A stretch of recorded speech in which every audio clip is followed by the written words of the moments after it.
আমরা বিজেপি কর্মী ব্যারাকপুরের, আমরা দেখতে পাচ্ছি অনেকে এখানে এসছে। তো আমাদের একটাই বার্তা সোশ্যাল মিডিয়া ফেসবুকের দ্বারা আমি রাজ্য নেতৃত্বের কাছে বলতে চাইছি যে ব্যারাকপুরে যেন কোনো দুর্নীতি বা টিএমসির লোক না ঢোকে, তাহলে কিন্তু দেখতে পাচ্ছ সবাইকে, তাহলে কিন্তু আন্দোলন হবে।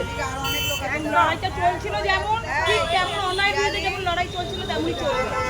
আমি জোর করে আমি অনুরোধ করছি, কাউকে নেবেন না দাদা, তাহলে নিচের তলা কর্মীরা পড়ে যাবে, জল ছেড়ে বসে যাবে, এটা আপনি করবেন না। কারণ মানুষ তৃণমূলকে মানে বর্জন করেছে, যদি তৃণমূলটাই আবার বিজেপিতে আসে তাহলে মানুষ কি দেখবে?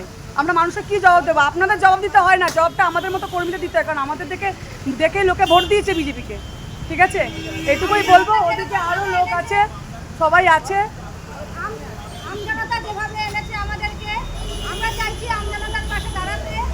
আর বিরোধী দলদের প্রতি আমরা চাইছি তাদের বর্জন করতে, তারা যেন এখানে না ঢোকে। একদম, তারা আন্দোলন কিন্তু আরো বড়সড় হবে। আন্দোলন আরো বড়সড় হবে। বড় নেতাই হোক আর ক্ষুদ্র নেতাই হোক, কাউকে তৃণমূলের বড় জোরে অনুরোধ, আপনি একদম কাউকে ঢোকাবেন না দাদা, প্লিজ। এই ভিডিওটা একটু বেশি বেশি করে শেয়ার করবে, যেন রাজ্য সিএম পর্যন্ত পৌঁছায়। ব্যারাকপুরের তৃণমূলের কোনো দুর্নীতি বাজ আমরা সহ্য করব না।